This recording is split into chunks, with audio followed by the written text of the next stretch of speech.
All right, so we have finally made it to my favorite part of the class. And it's my favorite part, not because it tortures you, contrary to popular opinion. It's not, I don't like it because you hate it. I like it because it's the most useful part of the class. It is the most confusing part of the class for you guys, and I know that not just from teaching it, but I remember how confused I was by agency when I took the class years ago, whatever number that is, long time ago.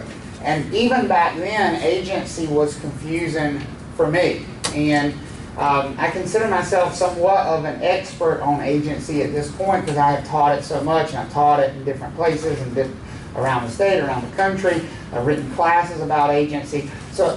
But I recognize what a challenging subject it is for you guys. So my goal is to spend as much time as it takes on agency to make sure you get it. And here's my thought process there. Two things.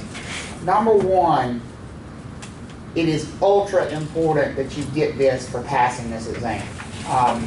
From this point forward, there's almost no questions that you could possibly be asked on the exam which aren't in some way shaped by agency.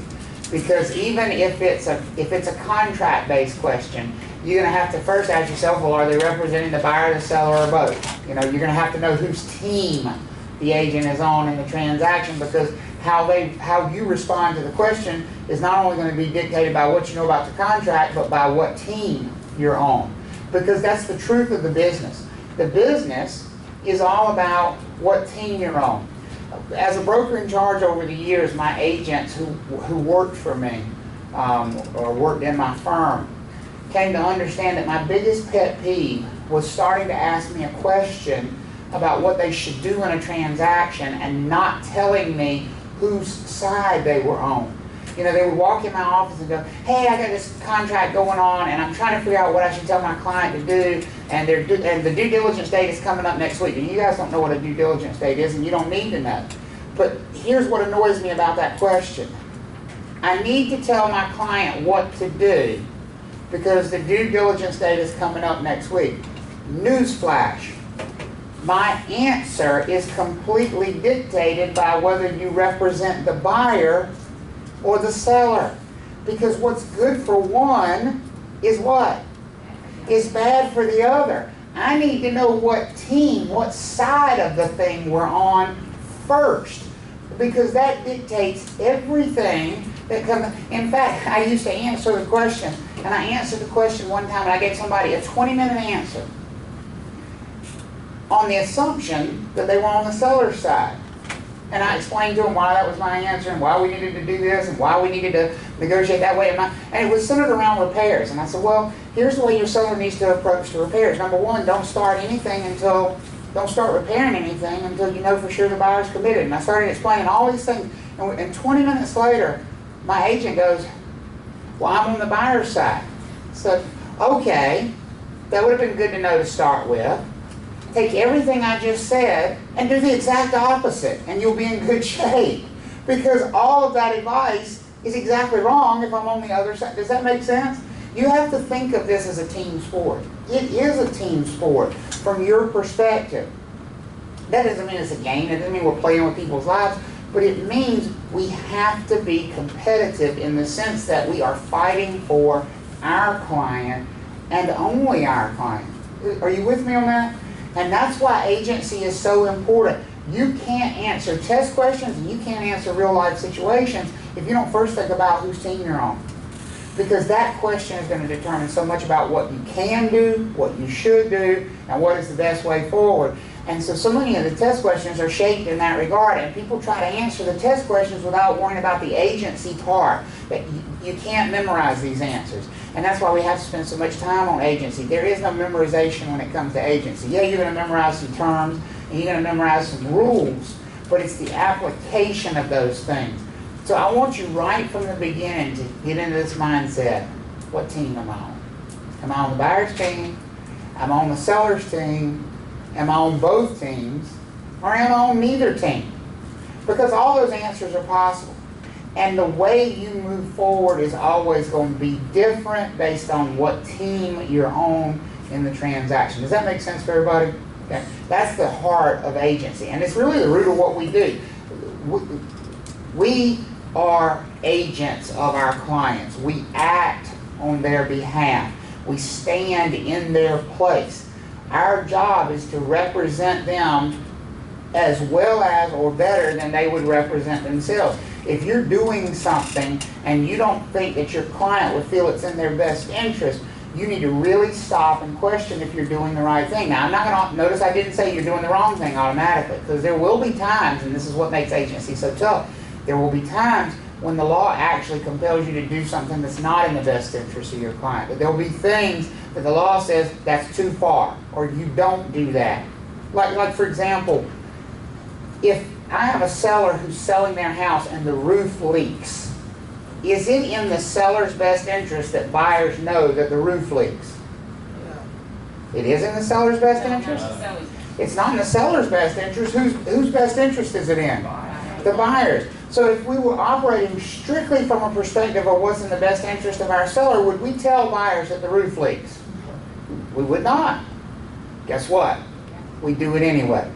We do it anyway because the law says that there's a stopping point for us.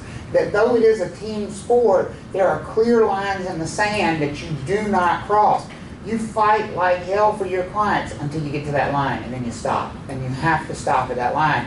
So the test questions are all about knowing where the line in the sand is. That's where they're going to test you on. They're not going to test you on easy, obvious agency choice. They're going to say, well, if you represent the buyer, are you negotiating for a lower price or a higher price? That's a little bit too easy. What they want to know is, do you know where to stop?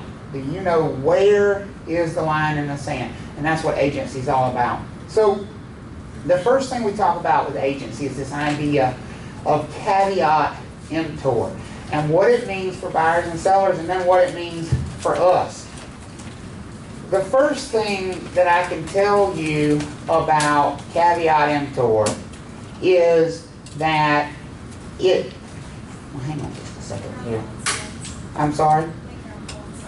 I think I am on the old slide. That's what I was about to say, actually. Thank you for pointing that out. Let's do this.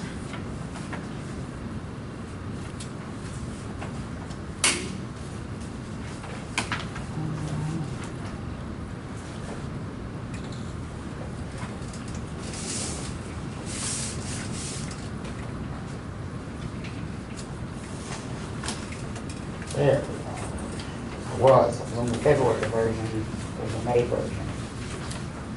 There we go. Not that there's much difference, but they are a little bit reordered. I reordered them a little bit. That way you guys have the same thing I have. So agency, what is it? I thought I was going to slide there. Agency is just this idea that one party represents another party. That somebody stands in the place of somebody else. Does that make sense? Now, here's the thing. You need to get out of this idea. You need to broaden your mind and get out of this idea that an agent is a person. We use that terminology a lot. I use it a lot. Real estate agents. The agents that work for me. Well, they are agents, but that's not the only type of agent. And as a matter of fact, when we're talking about agency, it's really even not a correct word to use. What they are is brokers. People in North Carolina who are real estate professionals, who have a real estate license, are not real estate agents. They are real estate brokers. In the state of North Carolina, the agent is actually a real estate firm. The agent is a firm. And that's probably the most important single idea. And it sounds so simple, but it will be so hard for you to consistently apply that. See, when you think of agency, you shouldn't think of what team am I personally on. What you should think of is what team is my firm on. Because the thing is, you follow your firm, not the other way around. Your firm doesn't follow you. It's not you who represents the seller. It's your firm who represents the seller. The only reason you have any representation at all of the seller is because you work on behalf of the firm that represents the seller. Does that make sense for you guys? Here's why that's such a hard concept to understand. Let's pretend we're at a sales meeting here. And Diana just got her real estate license. And she has a brand new listing. We have been trained to believe that that listing belongs to who? To Diana. Because it's going to be her name on the sign, it's going to be her picture on the sign, it's going to be her getting the check when the thing closes. But that is not how agency works in the state of North Carolina. Who has a new listing? The firm does. So therefore, what broker or brokers have a new listing? Is it Diana, or is it all of us who are affiliated with the firm? Who has a new listing? All of us have a new listing. Now, Diana doesn't want to think of it that way. I don't care what Diana wants to think of. Legally, everybody in the room owes that seller the exact same level of responsibility that Diana does. Here's where that's going to become such an important idea. There are lots of the rest of you. Are y'all working with other clients as well? Yes. Is it remotely possible that one of you might be working with a buyer who may prove to be interested in that listing that Diana has taken on behalf of the firm? Yes. Who represents the seller? The firm. Who represents the buyer? The same firm. Is that the same agent representing both the buyer and the seller? It is. Can the same agent give advice to two different people whose goals are exactly opposite? Oh, it can?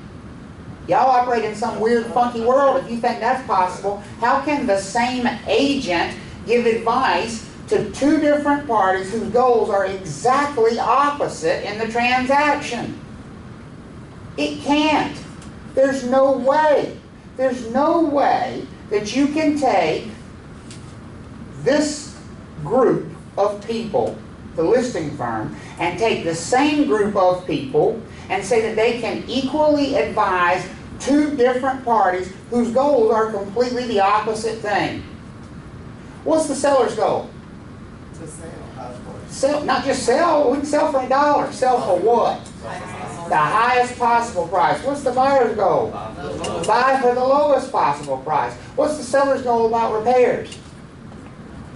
Not make any. What's the buyer's goal about repairs? Fix it all. If the firm represents the seller, is it not the firm's job to produce the highest price? If the firm represents the buyer, is it not the firm's job to produce the lowest price? Folks, you can't do both. And see, until you recognize that it's not you or you or you who represent that buyer and seller, but us collectively who represent that buyer, and us collectively who represent that seller at the same time, you're not going to recognize that for the conflict of interest that it really is. See, the problem is, what you want to do is think, oh, well, Sammy is the one working with the buyer, so that's different. It's not. It's not. It's not different in this state, because who is actually the agent of the client? It's not the individual broker, but it's the what? It's the firm. And that idea is so ultra important to understand in real estate agency in North Carolina. Are you following me so far? That's going to dictate almost everything. See, what happens is you start to learn little nuances, and you think the nuances are the rule. They're not. The rule is the firm represents the client. Period. Amen. End of discussion. And if the firm represents both of them at the same time, the firm is in a heck of a problem. Because what is the number one goal? Why did that seller hire a real estate firm in the first place? To maximize their outcome. I love that answer. Because a lot of times people say, sell the house. They can sell the house on their own. And people say, well, not for enough money. I said, then tell me why they really hired somebody. They really hired somebody to get the best possible amount of money for the property. Does that make sense? Because if the seller put a sign out front of their house that for sale $10, would they sell it on their own? Absolutely. So they didn't hire somebody to sell it. They hired somebody to sell it for the highest possible price. Why did the buyer hire a firm? To get it for the lowest possible price. Because folks, if they were willing to pay full price, do they need representation? No, I guarantee if they wander into an open house and say, listen, who do I make the check out to? They're going to buy a house that day and they don't need any help doing it. Does that make sense? They hire us for our advice. They hire the firm for its expertise. Does that make sense for everybody?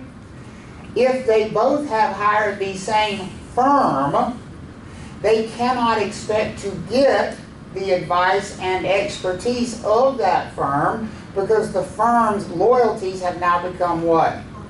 Compromised, split. We have two masters who are at opposite ends of the spectrum, and there is no way to serve them both as a firm. Does that make sense? See, you have to understand that very basic root idea. We're going to broaden that idea out a lot, but the basic root idea needs to always be there. When the firm represents both of these clients at the same time, we have a problem. So here's the first thing you should ask yourself. Why in the heck would any buyer intentionally hire a firm to represent them knowing they couldn't get their advice? Why? That should be the question. And I'm not saying you need to answer it right now. I'm saying, isn't that a question that should pop up in your head? If you wanted to know how to get the best possible outcome for you, would you go to the person who has been hired by the person you're working against to get that advice? No, you'd go anywhere else. See, that's the inherent problem you have with agency. And the problem you all as students have with agency is you just don't want to accept that reality. And it is the reality. Because you want to work this thing backwards. You don't think you do, but you do. You want to work it back. Well, that's what's best for me. That's what's going on in your head. That's what's best for me. Oh, it's real good if we do both sides of the transaction. Yeah, for you. But this is not about you. Who's it about? It's about the client. And what's best for them is to have a whole team of people working for them and only for them. Doesn't that make sense? Absolutely. You have a question? Josh? I do that all the time. I was going to ask you something, but you kept explaining it that. Well, hopefully I answered it somewhere in there. And if you think of it, just throw your hand up again. I'm sorry. Go ahead, Sammy. So it's not likely for a agency that's representing the listing agent on the property is Listing firm. listing firm, sorry, is not going to show a property or is not going to have that property shown to maybe if you have a buyer's agent within the same firm. Ask that again. Let me see if I can home in on what you're actually asking me. You have a buyer's agent who's working with United Realty. So I have a broker who's affiliated with United Real Estate. Correct. And United Real Estate represents the buyer. Yes. See, I have to put that in the correct order because notice what he did. What did he say? He said, we got a buyer's agent. Who is the buyer's agent? It's not a person, it's the firm, right? So the buyer's agent is United Real Estate. Okay, now we've got a broker who's affiliated with United Real Estate who happens to be working with that buyer. Okay. And he wouldn't show them the property that's with their list, with the firm. That's listed with United Real Estate. Correct. So, who is the agent of the seller? United Real Estate. So that same person, broker, who is working with the buyer, are they also a representative of the seller? Are they? No. They are, because they are affiliated with the firm that represents both the buyer and the seller. So is that person in a conflict of interest? Yes. Absolutely. Okay, that's the question. They absolutely are. here's the thing, whether they know anything about the seller or not, they're in a conflict of interest because they don't work directly for the client. So you need to break that mental bond. There is no link from client to broker. The link is from the client to the firm. There's another link from the firm to the broker. It's like a chain, right? Of course they're all tied together, but the links don't just interchange with each other. They have a distinct order. Does that make sense? And you can't break any of the links along the way. The only reason the broker is tied to the client is because who sits in the middle tying that? What's the link that sits in the middle of those two? The firm. And you can't escape that. And so when you ask that question, what you're asking me is to simplify it and take the people out of it. United Real Estate represents the buyer. United Real Estate represents the seller. Is that a conflict of interest? Well, when you say it like that, it makes it very obvious, doesn't it? And see, that's what you've got to learn to sort through in this agency stuff, is clear the clutter away. And usually, you know who the clutter is? Us.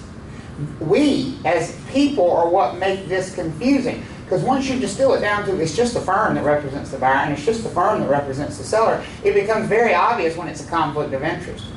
We call it conflict dual agency, by the way. And we're going to talk extensively about that conflict of interest. But the big thing is you need to recognize it as what it is. It's conflict of interest. Because there's no way under the sun that that one entity can act on the best interest of both parties. Because the transaction's like a tug of war, right?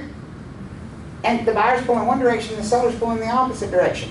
You can't help both. Are you going to stand in the middle and do this? That doesn't do anything. Does that make sense? Yeah. And so what you ultimately have to realize is that at some point the buyer and the seller are giving up something if they both agree to hire the same firm to represent them. Does that make sense for everybody? And they need to understand what they're giving up, because they're giving up a lot in order to do that. And it changes our job dramatically. And I didn't mean to introduce a concept like dual agency, but what I'm trying to get just drilled into your brain is this idea that it's the firm. It's the firm. It's always about the firm. It's never about the individual brokers, though the test is always going to try to make you focus on that. That's the distraction, right? If you ever go to a magic show, you shouldn't watch what they want you to watch. You watch the other stuff. Because the stuff they want you to watch is the distraction. Does that make sense? Why do they have a pretty person come running out and, because they don't want you to see this guy over here who's shoving something in a hole underneath the stage, right? That's the way these test questions work. All of that stuff is the distraction from the very basic root idea that it's the firm who represents the client. It's the firm who's the agent. It's the firm who's acting on behalf of the client. Everybody okay with that? All right, good, good. I promise not every slide takes that long. But it is a very important basic idea. Now, I kind of have to do a little bit of a history lesson. Well, I don't have to, but I think it's helpful. When we talk about agency, for you to understand that the way agency exists right now is not the way it always did. For a very long time, real estate agency was a very simple idea. Because for the longest of times, real estate firms, real estate brokers only represented sellers. Period. There was no legal possible way for a real estate firm to represent a buyer. It didn't exist. That makes the process dramatically different. Dramatically different. Think about how cars are sold right now. When you go to a car dealership, is there any debate or question in your mind about who the person you're dealing with is working for in the transaction? Or do you absolutely understand who they work for?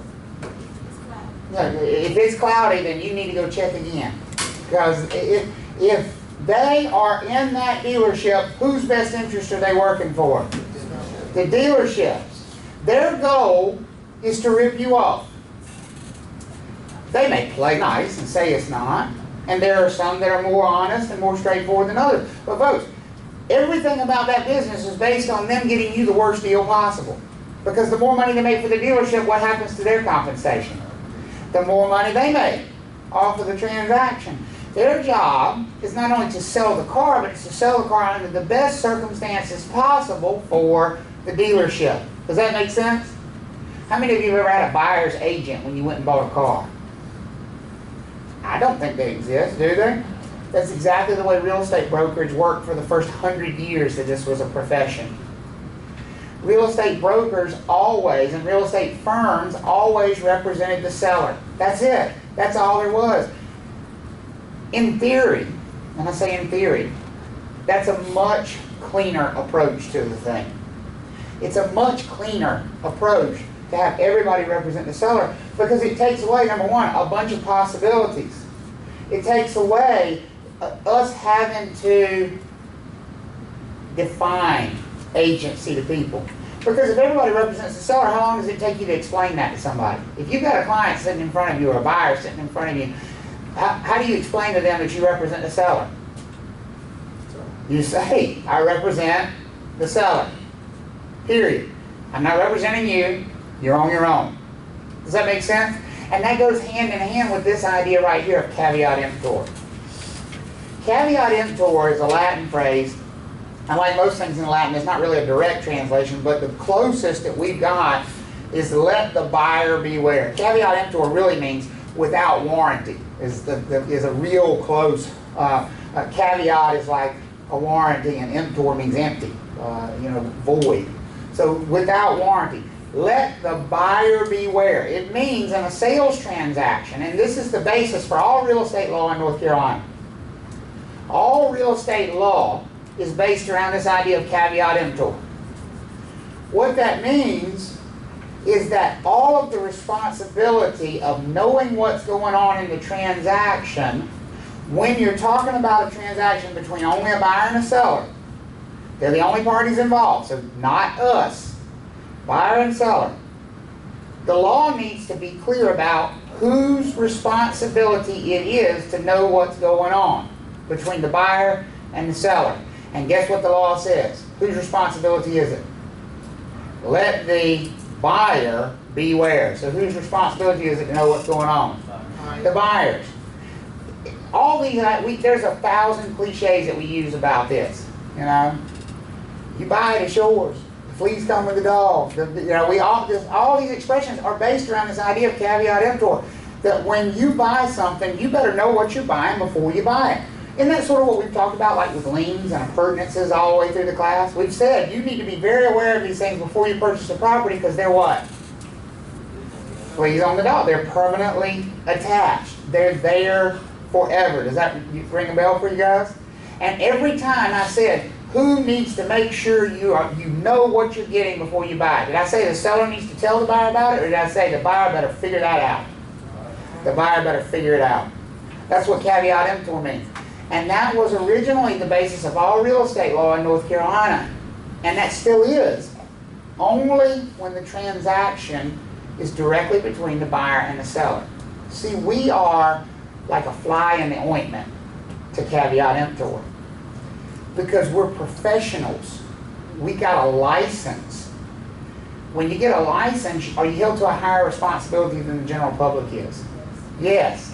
And so we don't follow this idea of caveat emptor. This is one of the most commonly misconstrued, misunderstood things by real estate brokers in general. Every time you ever hear a real estate broker mess up and do something wrong, fail to disclose something, they'll say, caveat emptor, let the buyer beware, it's their fault.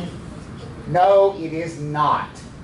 Because one of the responsibilities of licensure is that you, as a broker, take on this responsibility. And the interesting thing is, you take it on no matter which side of the transaction you're on. Even if you're on the seller's side of the transaction, much of the responsibility of disclosing things, of telling the buyer what's going on, of making them aware of these things, actually falls to the real estate broker rather than the buyer themselves. Are you following me with that?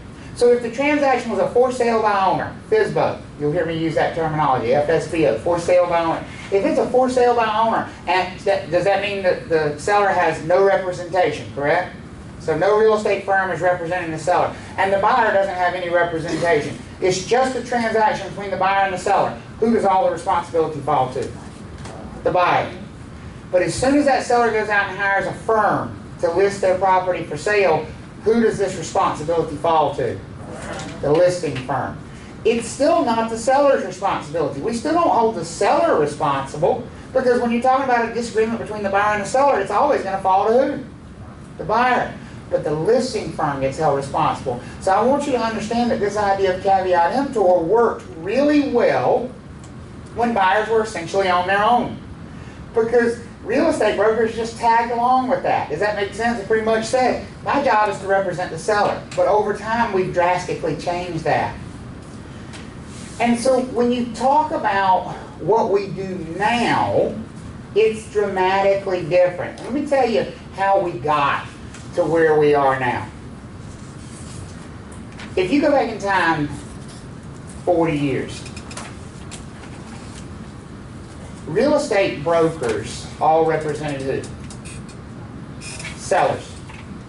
40 years ago, there was no such thing as buyer agency. Every real estate broker, every real estate firm, if they were involved in a transaction, they represented the seller. Another way of saying that is, they only got paid if they sold houses that they themselves, their firm, had listed for sale. See, I've had a very nice career in real estate, and I've had 1,000 transactions where I got paid and I was not the listing firm. I was not on the listing side, because now we can get paid for selling somebody else's listings. Does that make sense for you guys? This wasn't possible 40 years ago. There was no idea of this. If you hired somebody to sell your house for you, they represented you, and only you. And the only way they got paid is if they did what? If they sold your house. So if Dave was a listing broker, the only way Dave's going to get paid on that transaction is if he sells his own listing. Does that make sense for you guys? And there was no incentive for any other real estate broker to even pay attention to Dave's listings, because if it sold, who was going to get all the money? Dave, Dave's firm. So as another real estate broker, the last thing you'd want to do is show somebody else's listings. The hell are you going to do that for? You're helping your competition. If you go to Leith on Capitol Boulevard and they don't have the car you're looking for, they're going to put you in the car and drive you over to Hendrick and say, oh, they got nice ones over here. Don't you want to buy one? Are they going to do that? No. No way. No way. Because the only way they get paid is if they sell something that's on their lot. Are you following me on that? Same thing worked with real estate firms. So 40 years ago, if you were a buyer and you were interested in shopping for a property, now there's no internet, there's no multiple listing service. Where did you go look for property if you were a buyer? Magazines, where else? The newspaper, right? How many of you remember when there was a real estate section in the newspaper? Especially on Sunday morning, right? Sunday morning, the biggest section in the newspaper was the real estate section. And I'm talking about, do I need to explain what a newspaper is to some of y'all? It's a big piece of paper. You get ink all over your fingers when you touch it. You never could hold it the right way. Look, 20 years, I never figured out how to hold a newspaper, right? And it was always flopped over the wrong way or hitting somebody in the back of the head in front of me. But you pull out the real estate section in the newspaper, and you look at those advertisements, and those advertisements were placed by listing firms, and whose listings were they advertising? Their own. The only ones that can get them paid. So if you wanted to see one of those houses, what'd you have to do? You had to call that specific firm, because you wanted to see what they had for sale. Does that make sense for you? So if you wanted to see a house that Bo had placed in the News and Observer, you had to call Bo. And his phone number and picture was on the ad. And you called Bo, and he would meet you at the house, and he would show you that listing, because he had been hired by that seller to sell that particular house. Does that make sense? And if you didn't like that listing, he would try to show you other listings, but only whose? His or his firm's. Does that make sense for you guys? He would only show you listings where he could possibly get paid. And the only ones he could possibly get paid were the ones where he represented the seller. His firm represented the seller. Are you all with me on that? And when the buyer didn't like anything that Bo had for sale, what did they have to do? call the next one. They had to go down the newspaper, and the next one they like, maybe Sammy had listings, so they call Sammy, and Sammy's going to meet them over there and show them that property. And they don't like that house. Are they going to show other? Is Sammy going to show other listings? Only if he has other listings. He's only going to show his own. So the buyers literally had to go firm to firm, agent to agent, across town. It's the only way you could actually see everything that was on the market. Isn't that a ridiculous way to shop when you think about it by comparison to now? But you understand why it works that way, because Bo or Sammy or any other broker working in that time period had absolutely no incentive to show somebody else's listing. As a matter of fact, you wouldn't even want them to find out about somebody else's listing because that was your competitor, right? The last thing you wanted to do was tell them about Christine's listing down the street. Even if you knew the listing and you knew it might work for them, the last thing you want to do is send them over there because you don't want them to buy somebody else's listing. That's the old system. Well, like every system, eventually somebody invents a better wheel, a better mousetrap, right? There's something comes along that changes it. And Bo's going to be our inventive soul for this demonstration purpose. So Bo gets the phone call from Christina. Christina's our buyer, okay? And she calls Bo. She wants to see one of his listings. And so he meets her over there, and he shows her the listing, and she does not like it. So Bo takes her and he shows her his other listings, and she does not like any of those. Now, in the process of showing her all these listings, is he going to hear her, is he going to get feedback from her about what she likes, what she doesn't like? Is he going to have a better idea of what she wants as a result of those showings? Yeah, probably so. Now, Bo is very involved in the real estate industry in his town. He knows pretty much everything everybody else has got listed, because if you think about it, people are nosy. Not only were buyers looking at the real estate section every Sunday, who do you think the first people looking at the real estate section were? The other real estate agents. Because you wanted to see what your ad looked like, make sure it was there and it was the right size and didn't have any mistakes. And more importantly, you wanted to see what? Your competition. You wanted to see what other listings other people had. Or you wanted to see who got that listing down the street that you didn't get. And you knew somebody else got it, but you don't know yet who got it. And so you want to see, because you knew they would have it in the newspaper on Sunday morning, so you go in there and you're like, God, Christine, I hate her. Right? That's exactly what would happen. So now Bo knows this property exists. He's shown Christina several houses of his own, and she's told him what she's looking for. And he's like, man, I wish I'd got that damn listing. Because it's perfect. I could have sold that thing today. Is that a conversation you're going to have mentally inside your head? So Bo goes home and he gets this idea in the back of his head. He's just eating him alive. It's like, it's so ridiculous. I know what she wants. I know the house she wants. I know she would buy it. But I am just not going to, I'm not going to hand this money over to Christine. I'm not going to do it. I'm not going to do it. So he swallows his pride and he calls Christine the next day. And he says, Christine, this is Bo. And she's like, what do you want? He's like, that's exactly what he said. You hear what he said? He said, want some money. Let's make some money. Let's make some money. He says to Christine, I saw your new listing. I got a buyer for you. They would make an offer today. From what I can tell, they'd probably make a full price offer. Well, Christine's like, great, send them over here. Bo's like, not so fast, my friend. I'll be glad to send them over there. But I want what? I want a cut. I want a cut. I want some of your, I know you're charging a 6% commission on this thing. You got some meat on the bones over there. Share a little bit. Sharing is caring, right? And Christine has to think about this thing, because this is an idea that's never been presented to her before. Now, here's where she's going. She's like, I don't want to share my commission. But she's also thinking, but I might miss this buyer. Right? If I don't share the commission with him, what if the buyer doesn't find, because I don't know who this buyer is, I don't have any idea. I don't have any way to contact them. I don't know if they've seen my newspaper ad. I don't know. You've already done most of the work too. You know, I've done the work, the thing's out there, I don't have any offers yet. And it starts to gnaw on Christine's mind. There's a buyer out there. And all it takes is me making a phone call, and they're going to be over here.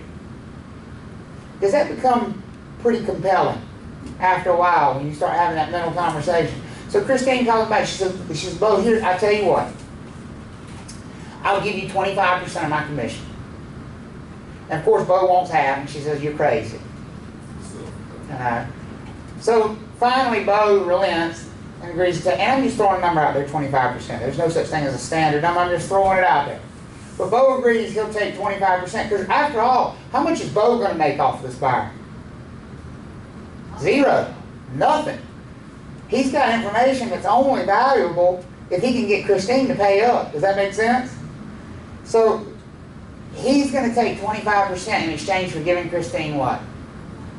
The phone number. That's it. That's all he's doing. His job ends there. He's literally just giving Christine a phone number. He's saying, here's your buyer. Call her up. She'll make an offer today. He's not representing that buyer because it's not possible to represent that buyer. Are you following me on this? All he's doing is simply taking a buyer that he found as a result of his marketing and turning that buyer over to somebody else in exchange for a share of the money. Are you with me? It's called a referral, folks. It's called a referral. And the money that Christine pays to Bo is called a referral fee. Still completely legal, done all the time. Are you with me on that? Now, Bo, a month later when that thing closes and a check shows up in his mailbox, Bo looks at that thing and he goes, I will be damned. Y'all, look at this. I just got paid $1,500. It wasn't even my listing. Is everybody in the office going to go, how'd you do that? Because remember, they've never heard of such a thing. Who paid you that money? Is Christine crazy? She paid you $1,500 for what? I had a buyer. Why do you sell her some of yours? I tried, dummy. She wasn't interested. What are you doing with all your buyers that aren't interested in your listings? Well, I keep their phone number and I call them back if something else comes on the market. And Bo said, yeah. You know what I did? I gave them to somebody else and I got paid. Which do you like better? Does that idea catch on? Instantly. Instantly. Because Bo's showing that check around the office.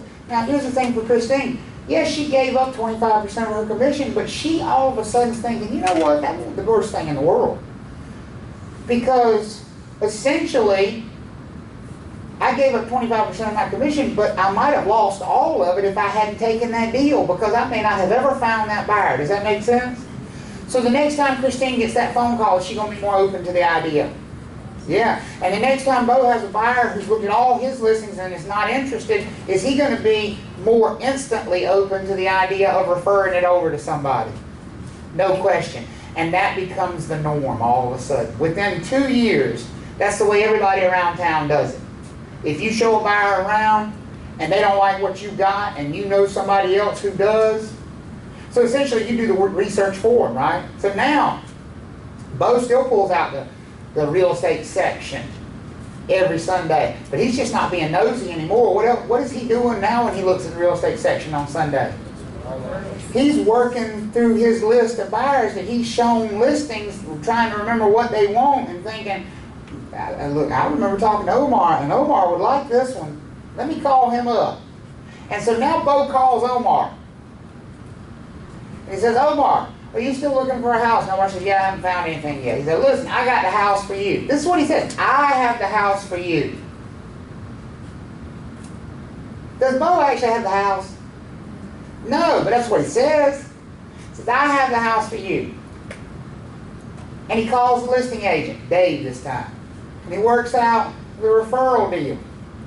Except Dave has done this a few times, and Dave is an inventive spirit himself. Dave's tired of giving up 25% of his commission just for the phone number. Because here's what's frustrating to Dave about that. He gets the call from Bo. Bo says, I got the buyer for you. Dave agrees to give up 25% of the commission. Then Dave has to go out and show the property. Dave's got to get in contact with the buyer. Dave's got to set up the time. Dave's got to go out to the house. Maybe the buyer likes it. Maybe they don't like it. It's just going to be a dud sometimes too. So Dave gets a little bit frustrated sometimes about this. Yeah, when it works, it's great, but sometimes I'm just wasting my time chasing my tail. So Dave says, I tell you what, Bo, I am happy to work with you. But I do this referral thing a little bit differently than a lot of other people do. I'm not going to give you 25%. I'm going to give you half. Bo's like, all right, now we're talking. But here's the deal. I'm not showing it. If you got a buyer that you think's interested in it, you come on my office, I give you the key, you go over there and you show it. And if they like it and they want to make an offer, you write it up for them and you send it over to me, and I'll take care of the rest. Have we changed the dynamic again? Uh-huh. Let me ask you a question. Who does Dave represent? The seller, right? His firm represents the seller. Who does Bo represent? There's no such thing as representing nobody. He's getting paid. He's got to represent somebody. There's no such thing as buyer agency. Who does Bo represent? The seller. Okay. He represents the seller because that's the only possibility legally, folks. At that point in time, there's no such thing. You can't look at it through today's lens. You got to look at it from then. There's no possibility of buyer's agency. So who does Bo also represent? The seller. Are you with me so far? Now here's Omar's perspective. Omar, 2 months ago, called Bo and went and looked at a house. Didn't like it. Bo showed him several other houses. Didn't like it. Now Bo has called Omar back and said, listen, I got a couple houses that might work for you. And Omar says, okay. When did you list them? And Bo said, well, they're not my listings. They're other folks' listings, but I can show them to you. Isn't that what he's doing? And so he puts Omar in his car. And he takes Omar and he looks at this listing. Somebody else's name is on the sign. Somebody else's picture is on the sign. Some other firm's name is on the sign. Bo says, Omar, what do you think about it? And Omar's like, I really like it, man. And Bo said, well, you want to make an offer? And Omar's like, yeah. And Bo said, all right, I'll be glad to help you put that together. And now what we said was going to happen. Are you with me so far? Let me ask you a really important question. If right at that moment in time I had walked up to Omar off the street and said, Omar, this guy you're working with over here, is he representing you or is he representing the seller? What do you think Omar's answer would be? He's representing me. He's representing me, the buyer. Because think about Omar's perspective. Bo is showing him something that Bo's name is not on the sign in the front yard. So is it clear that somebody else represents the seller? Yeah. And Bo is taking him around town in his car, called him specifically and said, I got stuff to show you. Omar's perspective is that Bo is representing him. Are you with me on that? Who is Bo actually representing? The seller. Is it dangerous to be working with somebody who is working against you but make the mistake of thinking they are working for you? Is it dangerous to be in the presence of somebody whose every goal it is to get the highest price out of you they possibly can, but you think they're on your side? Is that a dangerous dynamic? Because you're going to do what in front of them? Say something you shouldn't say. Do something you shouldn't do. And what is Bo going to do with that information? When Omar goes, well, listen, I know it's listed at $200. I want to offer $190 because I think we could get it for that. I would pay $200 if I have to. What is Bo going to do with that information? He's going to take it right back to Dave and be like, hey, Dave, we got this offer for $190, but he'll pay $200. And Bo had every incentive to do that because, number one, legally, who did he represent?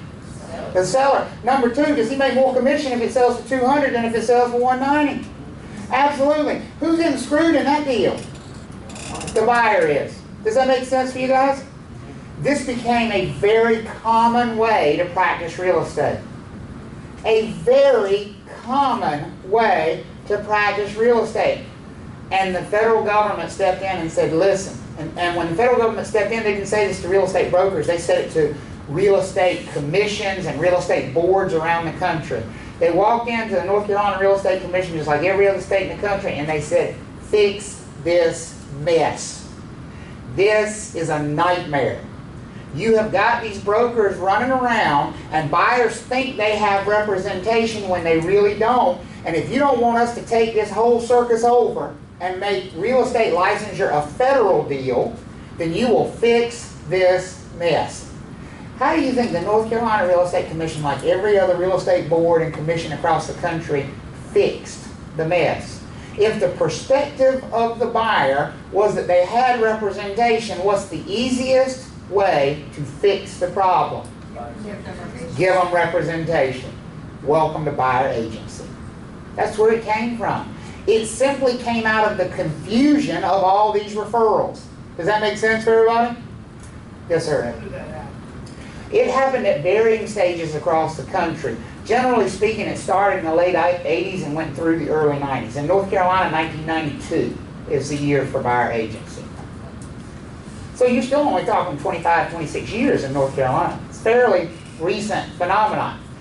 And so that was an earth-shattering change, because we went from a system where everybody represented the seller to now all of a sudden, rather than Bo being on Dave's team, helping to represent the seller, Bo was going to share in the commission, but whose team was he on? He's on the buyer's team. Now, he could actually represent Omar. Rather than representing the seller to share in that commission, he could represent Omar to share in that. Does that make sense? Does that change the picture a lot? Does that even the playing field more between the buyer and the seller? Because that was the goal, folks. The way the Federal Trade Commission looked at this thing and said, this is ridiculous. This deck is stacked so far in favor of the sellers, because the poor buyers have no idea that this is what's happening behind the scenes. So these cooperating brokers, and that's what we call Bo, a cooperating broker, because he's cooperating with the listing broker. Does that make sense? You got Dave, who's the listing broker, and then you have Bo, who's cooperating. What was he cooperating to do? Bring him a what? Bring him a buyer. And he was getting paid in exchange for that cooperation. What the Federal Trade Commission said was, that's fine, but the buyer better know what's going on. And so you can do that, but you better tell the buyer who you represent. And of course, once you start telling the buyer, by the way, I don't represent you, I represent the seller, the buyer immediately becomes suspicious and they don't want to work with you anymore. Does that make sense? And so what does the buyer say? If all of a sudden you're telling the buyer, by the way, Omar, I can help you write this offer, but I don't represent you, I represent the seller, what's Omar going to say? I don't want to deal with you. Why am I dealing with you? Why do I need a middleman? If you also are going to represent the seller instead of me, why don't I just deal directly with Dave? Hell, I'll probably get a better deal dealing directly with him and cutting you out. Wouldn't that be what you would say? So Bo's going to go, no, wait a minute. Wait a minute. I said I could represent the seller, but I could also now represent who? You. How's that sound? I'll be on your team. I'm like, why didn't you say that in the first place? And so the buyers were like, well, why didn't you say that in the first place? Why didn't you offer that in the first place? So that's where buyer agency came from. Does that make sense how we got to where we are? That's where buyer agency came from. Here's a couple of things you need to understand. Everything I just described is still legal.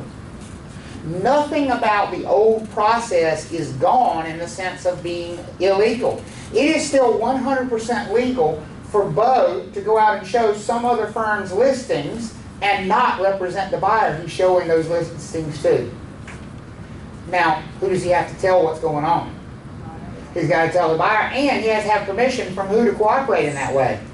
From the seller and the listing broker. Does that make sense? He's got to call the listing broker and say, by the way, I would love to bring a buyer over to your property, and I would love for you to share your commission with me, and I don't represent this buyer.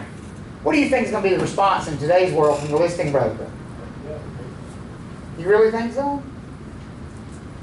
Here's what I would say. Why don't you represent the buyer?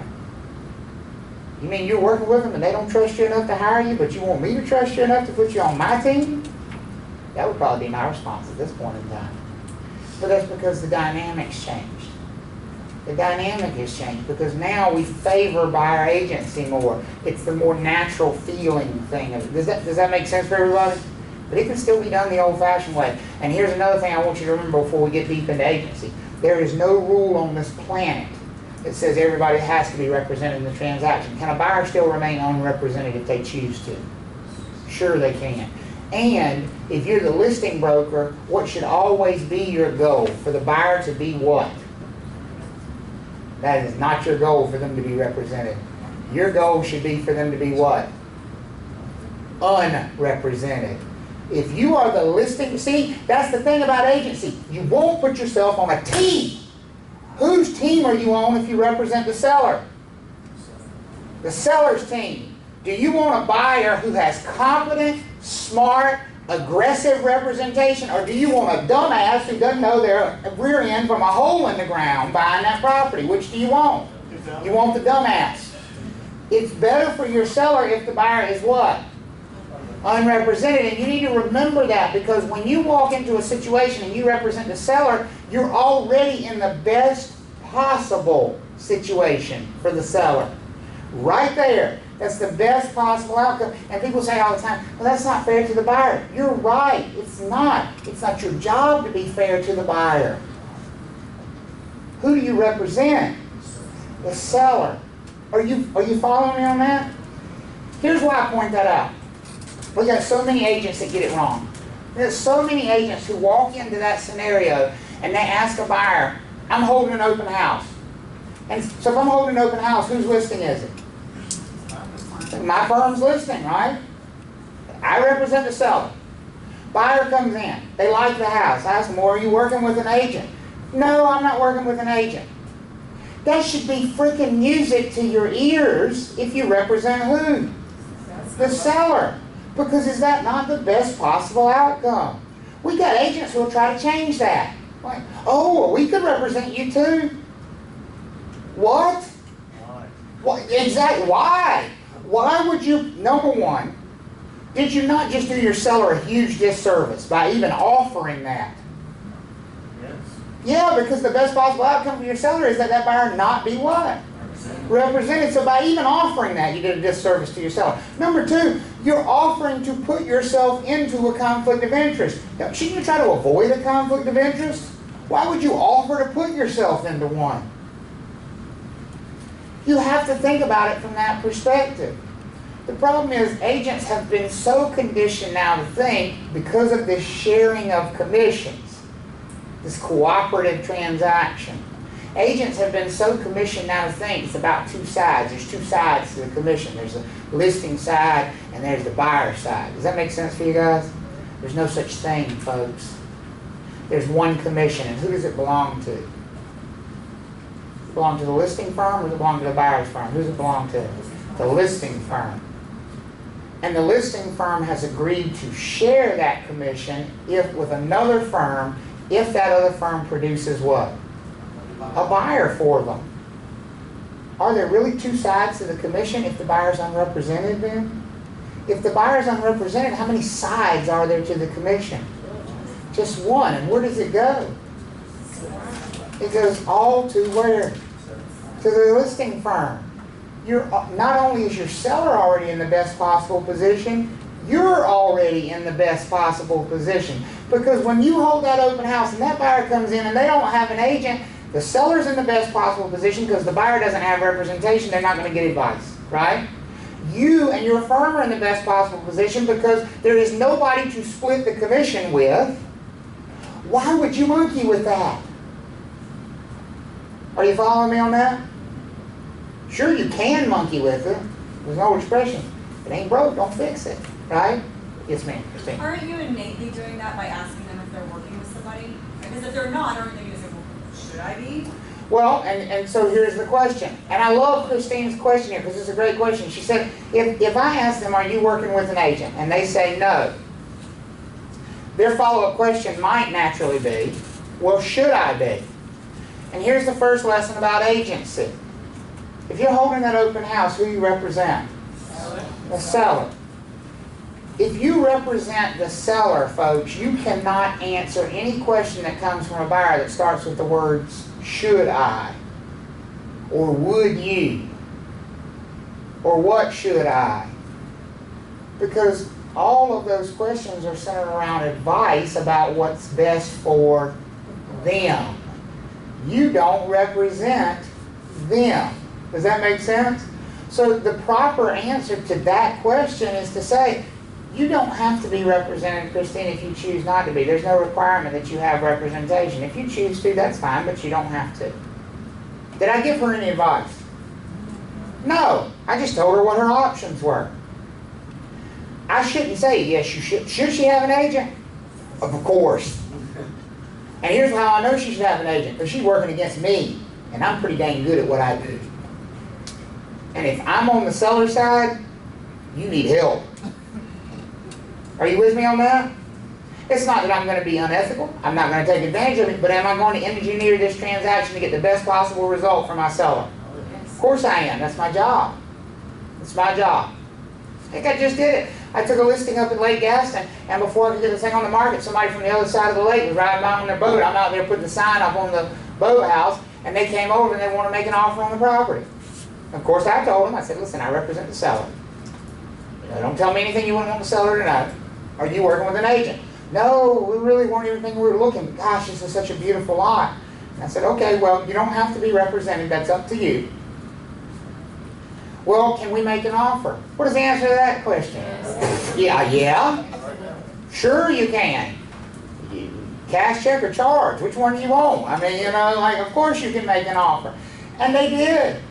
And here's the thing. When we went through that contract, they had a bunch of questions. It's clear they did not know what they were doing. And they said, well, this due diligence fee, which we haven't talked about yet, it's a non-refundable amount of money to pay the seller to take the property off the market. How much should it be? Can I answer that question for them? No, I cannot answer that question because that's advice and they're not my client. So my answer is the very bland and generic, well, the purpose of the due diligence fee is to show the seller how serious you are about purchasing their property because it's non-refundable. So you've committed that amount of money to the purchase. And most sellers evaluate the strength of an offer based on how much of a due diligence fee somebody's willing to pay. Which is a very truthful response, right? Certainly engineered to do what? Get them to do what? Pay more. And they did. They looked at each other and go, I think $10,000 sounds fine. I thought, that sounds good to me too. Real good to me. From my perspective, it looks great. You see what I'm saying? So it's all about knowing where the line in the sand is, again, about the agency relationship. My job is clear in that case. It is to represent the best interest of the seller. That does not mean take unnecessary advantage of the buyer, but it certainly means that anytime there is an advantage to be had that's within the law, I'm supposed to work toward that advantage. Are you following me on that? Again, team sport. It's a team sport. They chose not to have a coach. That's up to them. That's up to them. If they had come to me and said, well, we don't have an agent, can we have one? My answer would have been, of course you can. And if they had come back the next day and they had an agent, would I have cooperated with that agent and split the commission with them? Sure would have. But they didn't. So now let me ask you another question. Here's a follow-up there. I didn't mention this yet. Was that the best possible outcome for my seller? Getting an offer without an agent, did they get an offer that's probably advantageous to them? It was better than I had told them what to expect. Yeah. Did it work out pretty well for me too? It did. Because the whole time when I took that listing, I had planned to do what with that commission? Share it with somebody who represented a buyer. Well, guess what? That person never materialized. So guess what I didn't have to do? Split it. See what I mean? We make agency more complex than it needs to be if you just break it down to its lowest, smallest pieces. Are you with me on that? Don't ever intentionally try to put you into... could I have said to this person, well, if you don't have an agent, then I would be glad to represent you in the transaction as well. Could I have said that? Sure I could. Number one, in my opinion, that would have been doing a disservice to my seller. Because essentially what I would have been doing, here's the thing, I'm pretty arrogant. I think I'm pretty good. What I would have been taking away from my seller is the ability to give them advice. Because if I take on the buyer as a client as well for my firm, then I can't give either one of them advice. Does that make sense? Because I can't work against either of my own clients. So by even offering that to the buyer, I am taking that advice away from my seller, which is why I never offer it. That's number one. Number two, I'm essentially offering to put myself in this ridiculous situation of having a conflict of interest when it wasn't necessary. Why would I do that? Now, I'm not saying you shouldn't do it. I'm saying you got to make that decision for yourselves. But I'm saying, in my mind, I never have been able to justify why that would make sense when I don't have to. Is everybody good on me with that? So where we are now is we're complex, and we're complex because both buyers and sellers can have representation, and sometimes that leads to this conflict of interest. Are you all with me on that? That's your little history lesson about how brokerage evolved. But hopefully it gives you a better understanding of some of these things we're going to talk about. Like when we get to the idea of a cooperating transaction, you know what it means already for it to have a cooperating transaction. It means what? You got one firm representing who? The seller, and another firm representing what? The buyer. That's a cooperating transaction. And what are they cooperating on? What's the point of cooperation between the two? The money. The money is they're sharing the commission. The listing firm is agreeing to share the commission because you're doing the listing firm a favor by bringing them what? The buyer. Everybody with me on that? Go ahead. Back a little bit. Yep. I'm the one that came over on the boat. Like off on Mm-hmm. I represent myself. So in my offer, I'd like to split the commission. Mm-hmm. So if I ask for that, Mm-hmm.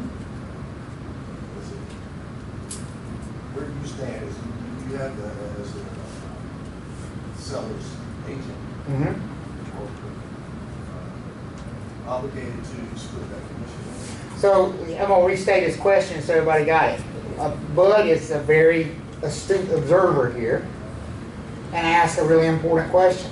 If the buyer comes to the transaction unrepresented, basically, do they have the ability to negotiate the commission on their own behalf? In other words, many of them recognize that if they had a buyer's agent, that buyer's agent would be getting paid something in the transaction. So they feel like if they come to the transaction unrepresented, then they should be able to either purchase the property for less money, right, or be paid the commission themselves. And both of which are entirely reasonable requests from a buyer who's unrepresented. Because again, I've already only counted on half of that commission anyway. Does that make sense to you guys? And the truth of the matter is, that did come into play. And it didn't actually come into play from the buyer's perspective. They were not savvy enough to ask it. But the offer they made, so here was the deal. The house was listed at $450,000. It's a tear down. It's basically a lot that we're selling. I mean, the house was built in 1979. It's a ranch house, but it's on an acre and a third waterfront main lake exposure. I mean, it's a $450,000 lot. Somebody's going to come in there with a bulldozer, and the people that owned it died, and it's their children that are selling it. The house is going to be gone in 2 months. It's a lot. But the people who bought it didn't ask about the commission, but when they came in and they made their offer, they offered $420,000, which is not a bad offer. And when I sat down with the sellers, I explained to the sellers the offer, and I said, listen, Mark, Michelle, here's the deal. These people are unrepresented. When I took the listing, I listed it at 5%. As we talked about, I had planned to split that and pay 2.5% to a buyer's agent and keep 2.5% on our side of the transaction. What that means is that I have a little room here to help you make this deal happen so that everybody is satisfied. So basically what I did was I sat down with a calculator and calculated what their net would have been if we got a full price offer with them paying a full commission, and what this offer looked like if I rebated some of the commission back to the transaction, and the numbers were pretty dang close. And that ended up being the thing that put them over the hump of going ahead and putting it under contract. And the reason I was willing to do that is, number one, I had only planned on getting half the commission anyway. Number two, it saved me. I had not yet paid for the appraisal, the inspection, or the photography, all of which was going to be done that week. So I had about $1,000 worth of marketing expenses that I was going to spend that week that I ended up not having to spend. And so I made the judgment call to offer that to my sellers. I never even had that conversation with the buyer, because they didn't bring it up, but I brought it up with the seller and simply said, we've got some flavor in here, because I've done the math. And I can see trying to sell that place for my wife. The first thing she would say is, if he can get an offer, just sticking a sign out there. Maybe we want to push it and then throw it on the market. And that's exactly the conversation we were having with them, you know, and to your point, I said, here's the truth, guys.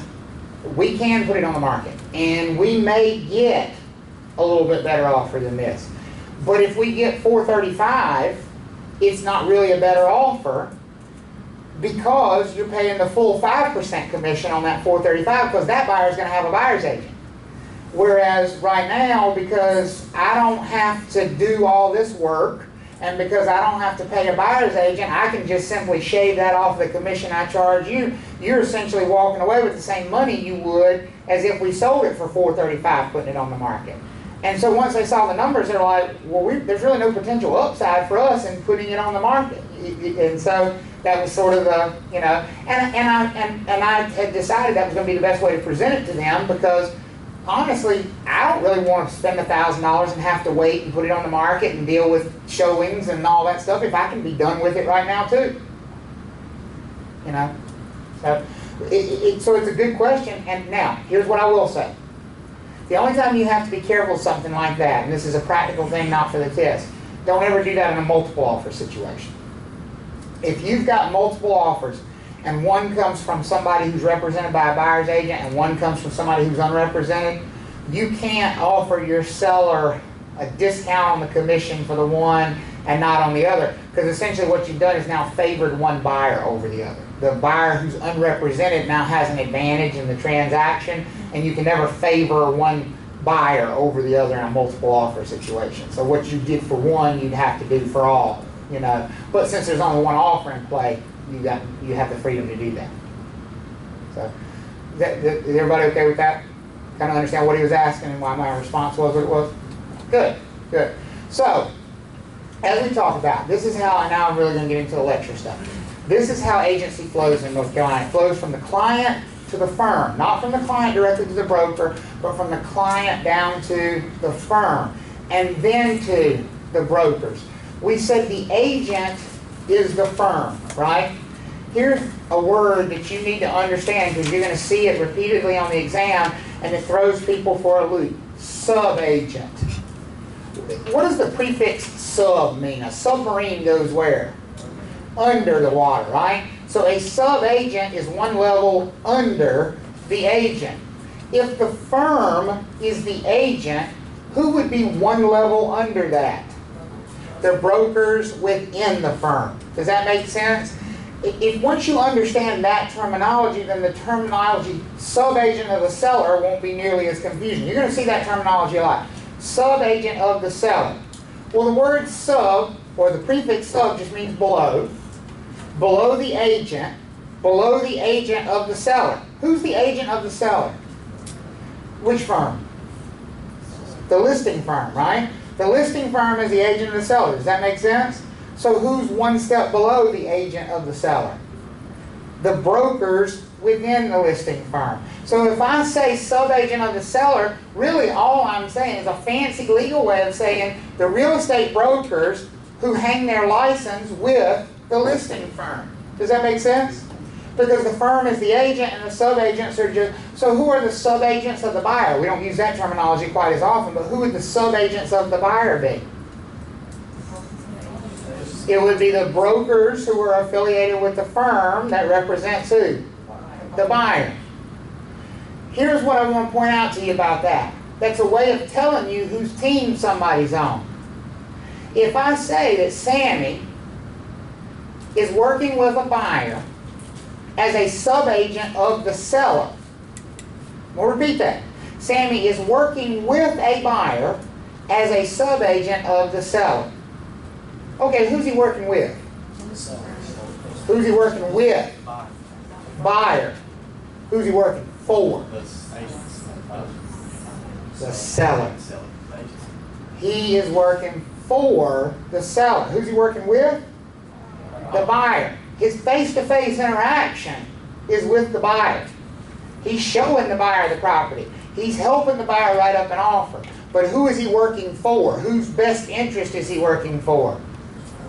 The seller. Because he is affiliated somehow with the listing firm. Does that make sense? I'm going to give you a real-world example of that. Happens all the time. Some of you probably found yourself in this situation. You didn't even realize it. How many of you have ever been into a model home, at a new home construction site.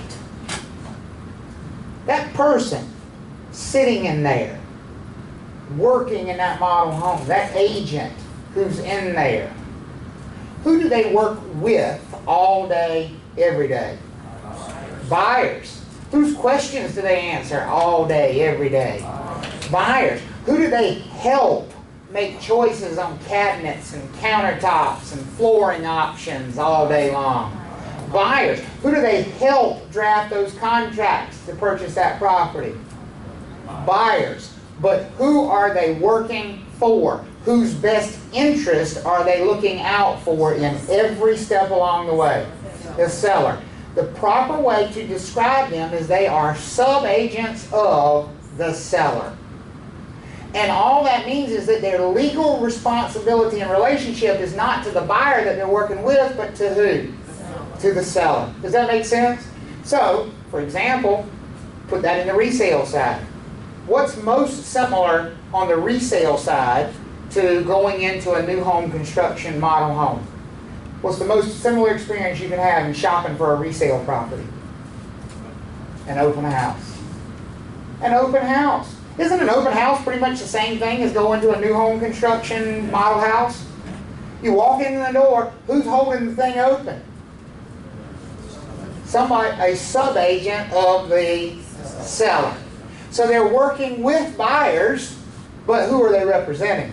The seller. Is that phrasing starting to make a little sense for you there now? That's all it means. It's a lot of words. It's a lot of words, but it's not that complex of an idea. Does that make? And that's what I'm trying to get you to. Don't let the verbiage confuse you. Sub-agent of the seller just tells you, okay, they're a sub-agent, which means they're affiliated with a firm. And the of the seller part tells you which firm they're affiliated with. They're affiliated with the firm that represents the seller. So if they were a sub-agent of the buyer, they would be affiliated with the firm that represents the buyer. Everybody okay with that? That's what the terminology means, sub-agent. All right? It says firms and brokers owe their loyalty to the client who is employing them no matter who is paying them. That is a big thing to remember in our business. It does not matter where the money comes from. We don't pay attention to the source of the compensation. We pay attention to who we call it our agency agreement is with. Our agency is with. Our agency, if I'm a sub-agent of the seller, who do I owe my loyalty to? To the seller. Let me ask you this question. If I'm affiliated with the firm that represents the buyer, who do I owe my loyalty to? I'm affiliated with the firm that represents the buyer. Who do I owe my loyalty to? The buyer. Because my firm represents who? The buyer. And if I'm affiliated with that firm, don't I represent the people that my firm represents? Right? It just flows straight through.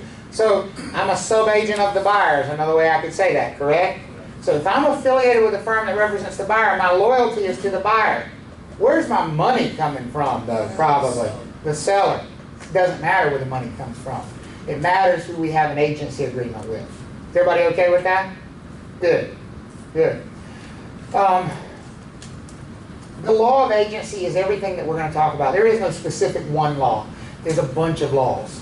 The law of agency is this whole big idea of representing someone, standing in their place legally. So when you see that terminology, it's not like, oh, I forgot to memorize that law.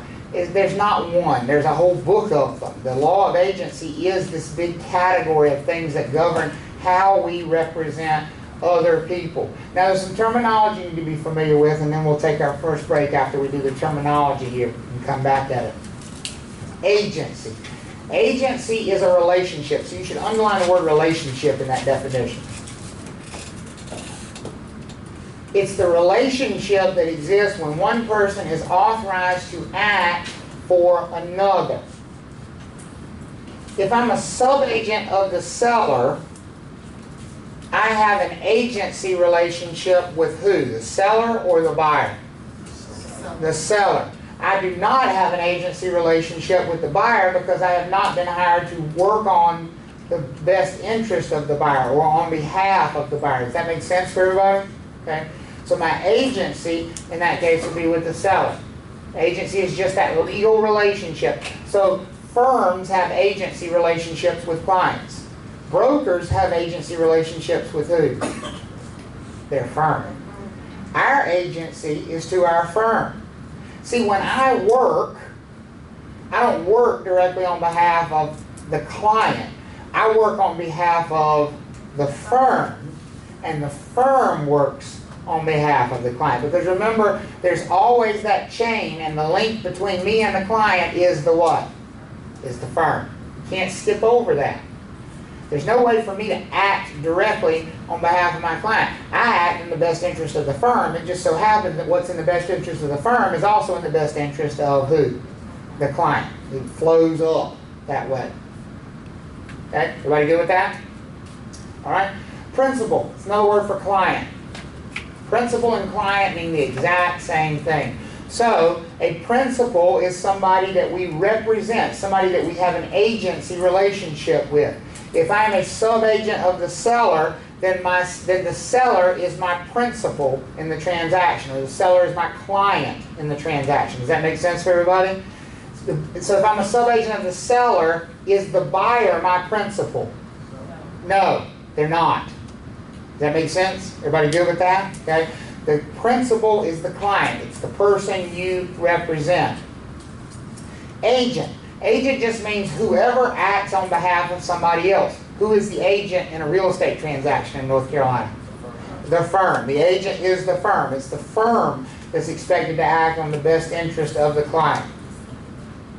And then the sub-agents are just the brokers who are affiliated with the firm. So there are sub-agents of the seller and sub-agents of the buyer, because each firm, so like for example, my real estate firm, Trav Talks LLC,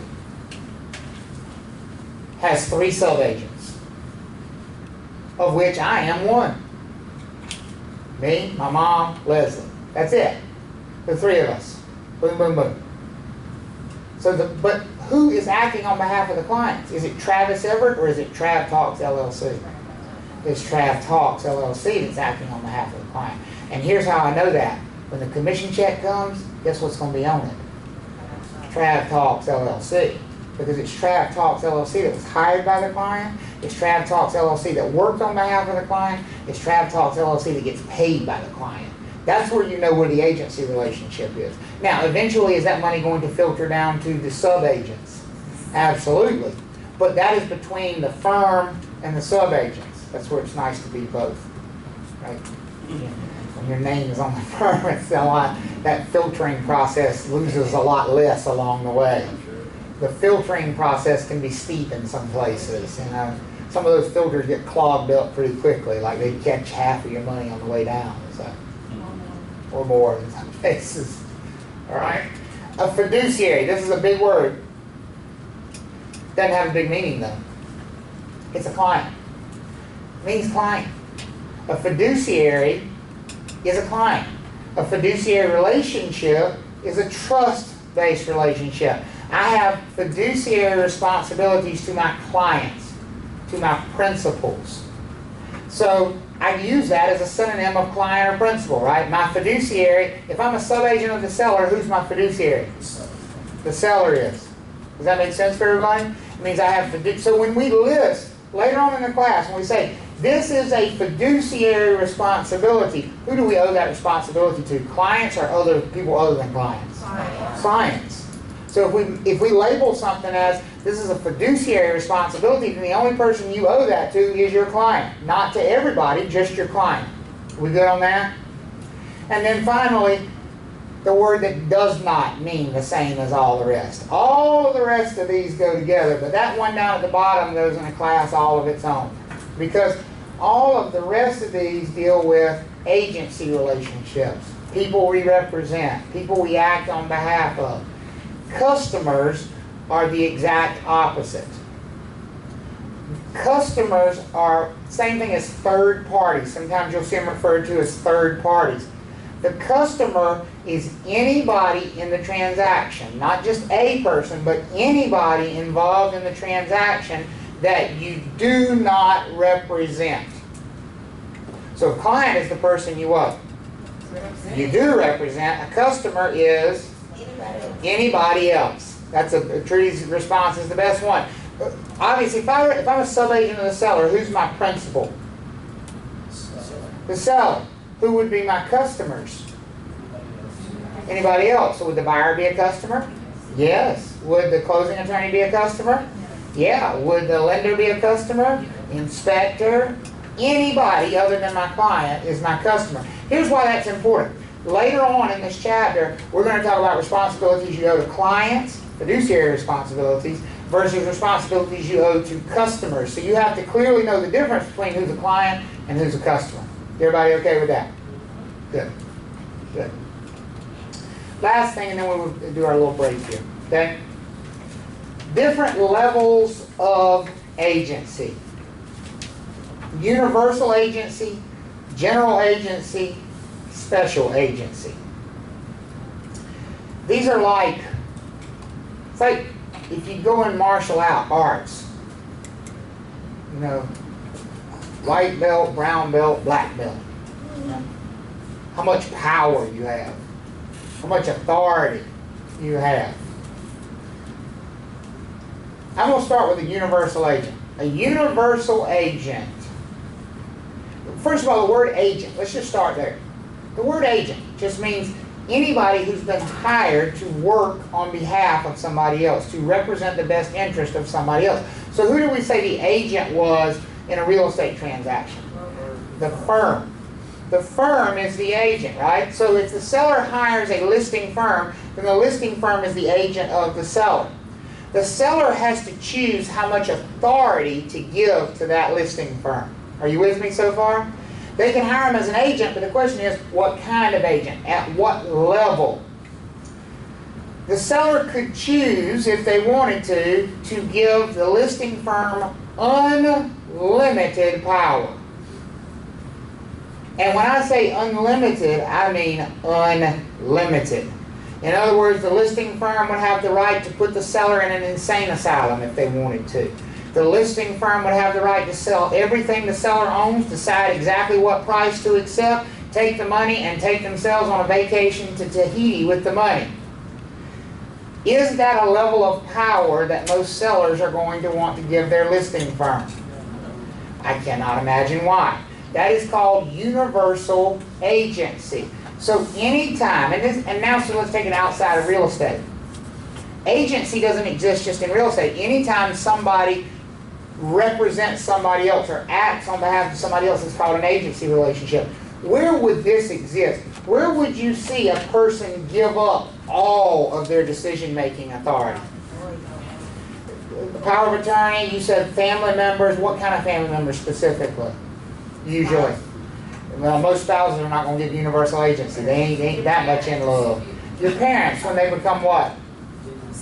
Seniors, older. People who have problems making decisions for themselves. People who reach a point who maybe can't make decisions for themselves. People who are mentally incompetent.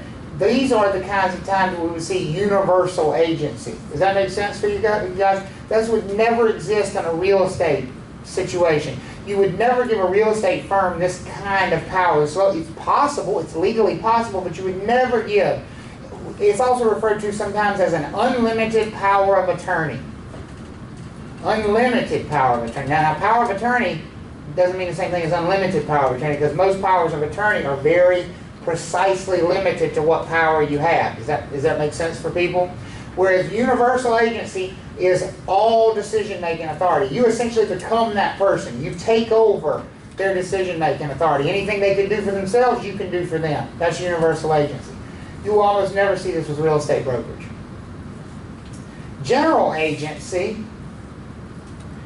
is very specifically limited decision-making authority. The key here is you still give your agent decision-making authority, but over something very limited.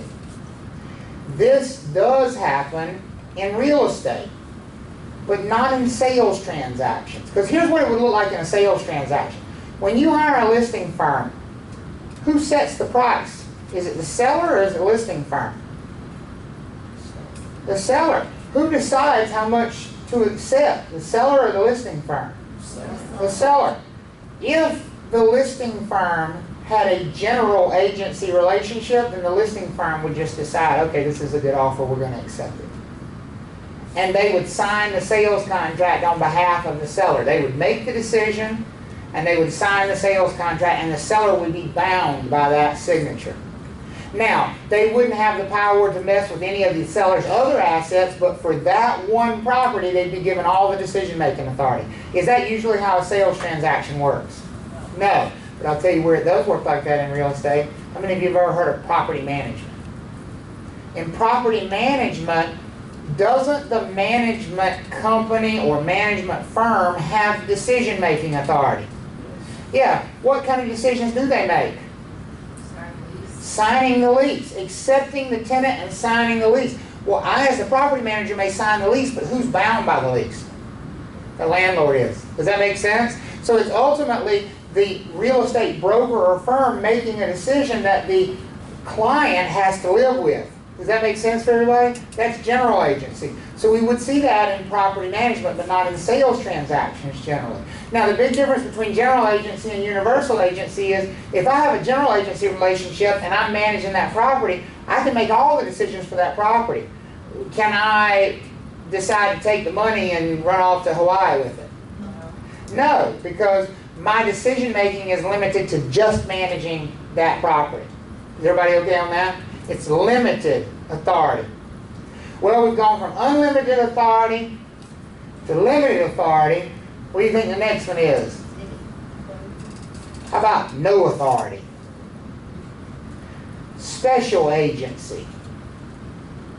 What kind of authority do I really have as a listing broker to make a decision?